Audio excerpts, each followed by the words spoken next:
তখন পৃথিবী, চন্দ্র, সূর্য, গ্রহ তারা কিছুই ছিল না।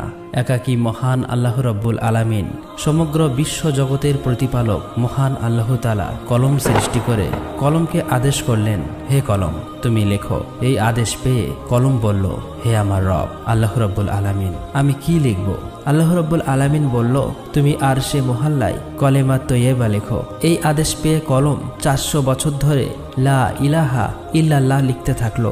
যখন 400 বছর অতিক্রম করলো, তখন আল্লাহ রব্বুল আলামিন আবার কলমকে জিজ্ঞেস করলো, হে কলম তুমি কি লিখছো বলো। কলম বলল, হে আল্লাহ তাআলা, আমি তো শুধু লা ইলাহা ইল্লাল্লাহ লিখেছি। তারপর আল্লাহ রব্বুল আলামিন বলল, তুমি কলেমার শেষ অংশ লেখনি কেন? কলম ভয়ে কাঁপতে কাঁপতে বলল, হে আমার রব, আপনি পাক পবিত্র, আপনি এক অদ্বিতীয়, আল্লাহ ছাড়া তো কোনো উপাস্য নেই।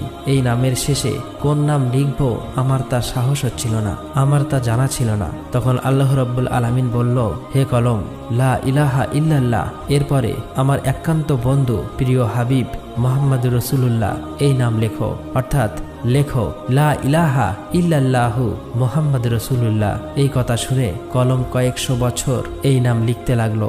অতঃপর মহান রব্বুল আলামিন আরশে মুহাল্লার উপর বিশাল বিশাল স্তম্ভ সৃষ্টি করলেন এবং সেগুলি 7 তবক জমিন আসমানের ভিতর পুঁতে রাখলেন। তাফসীর কারকরা উল্লেখ করেছেন যে এক একটি স্তম্ভ থেকে আর এক স্তম্ভের দূরত্ব 700 বছরের পথ। তারপর আল্লাহ তাআলা আরশ সৃষ্টি করলেন এবং এই আরশ বহন করার জন্য সামান্য কয়েক মুহূর্তে 4 জন ফেরেশতা সৃষ্টি করলেন এবং তাদেরকে আল্লাহ রাব্বুল আলামিন বললেন, হে আমার ফেরেশতারা, তোমরা আরশ বহন করো। এই নির্দেশ পাওয়া মাত্র 4 জন ফেরেশতা আরশ বহন করার জন্য প্রস্তুত হলো, কিন্তু কোনো মতেই তারা সক্ষম হলো না। তখন আল্লাহ তাআলা ফেরেশতাদের একটি দোয়া শিখিয়ে দিলেন।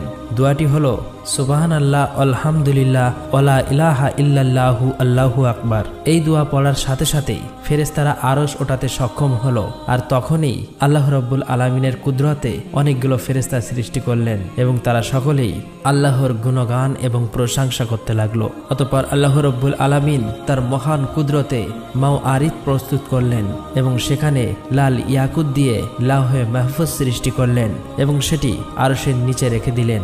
অতঃপর আল্লাহ তাআলা কলমকে নির্দেশ দিলেন, হে কলম, এই অপূর্ব সৃষ্টি ও জ্ঞান এবং কিয়ামত পর্যন্ত সৃষ্টি জগতে যা কিছু ঘটবে তা তুমি এই লাওহে মাহফুজে লিপিবদ্ধ করো।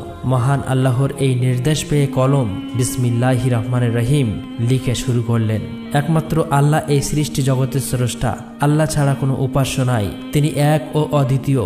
তারপর আল্লাহ রাব্বুল আলামিন কলমকে আবার নির্দেশ দিলেন, হে কলম, আদি মানব থেকে এক